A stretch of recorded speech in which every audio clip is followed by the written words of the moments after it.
Етікші ертегісі. Ерте заманда бір кедей етікші болыпты. Бала шағасы көп екен. Үй ішін асырау үшін ол ел аралап, қобдиын құшақтап жүріп, етік тігіпті. Күндердің күнінде қобдиын қолтықтап, таныс емес бір ауылға аттанады. Бұрын жүрмеген жолы болған соң, етікші адасып кетеді. Түн болады. Ақырында етікші далада жалғыз тұрған иесіз үйге кездеседі. Иесіз қыстаудың ішіне кірген етікші пештің үстіне шығып, қобдиын басына төсеп жата кетеді. Бір уақытта салдыр-гүлдір еткен бір нәрсенің даусы шығады. Етікші есікке қараса, маңдайында жарқыраған жалғыз көзі бар бір еңгезердей дәу кіріп келе жатыр екен. «Пеш үстінде жатқан қандай адам?» деп сұрайды дәу. Етікші: «Бұл етікші» деп жауап береді.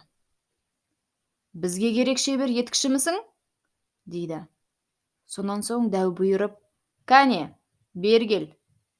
Шебер, мына үйге кір. Егер ертеңге дейін бір керемет етік тіксең, жаның аман қалады. Ал егер орындамасаң, басыңды аламын», дейді де етікшіні ішке кіргізеді. Дәудің өзі есіктің алдына жатып ұйқыға кіріседі.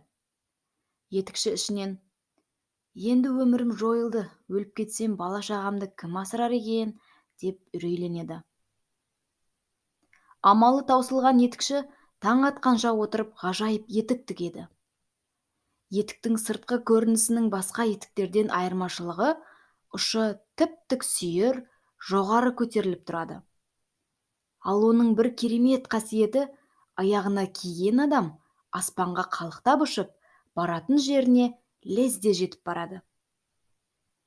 Бірақ ол дәудің оны оңай үйіне жібере қоймасын біліп: «Бәрібір дәу қолынан өлемін, одан гөрі бұл дәуді өзім өлтірейін», деп өткір пышағын алады. Дәу ұйқыға кетті-ау деген кезде етікші етігін киіп сыртқа шығады. Қалықтап ұшқан күйі қолындағы пышағымен дәудің жалғыз көзін түйреп алады. Дәу бақырып: «Ер болсаң, екі соқ!» дейді. Етікші: «Бірде жетер!» деп дәудің үстінен ұшып өтеді. Ал дәу жарақаттан табанда өлген екен дейді. Етікші сыртта тұрып, әрі ойлап, бері ойлап, иесіз үйдің төбесіне шығып түнейді. Таң атқан соң, дәудің үйін аралап қарап шығады. Үйдің бір қараңғы жерінде темір сандық тұр екен. Етікші темір сандықты әзер дегенде ашады. Оның іші толған алтын, күміс екен. Бұдан кейін етікші алтын мен күмісті керегінше алып, ғажайып етігін киіп, үйіне ұшып келеді.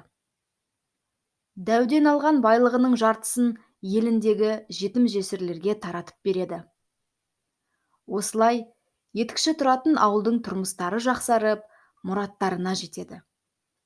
Ал қартайған кезінде етікшіні балалары асырапты.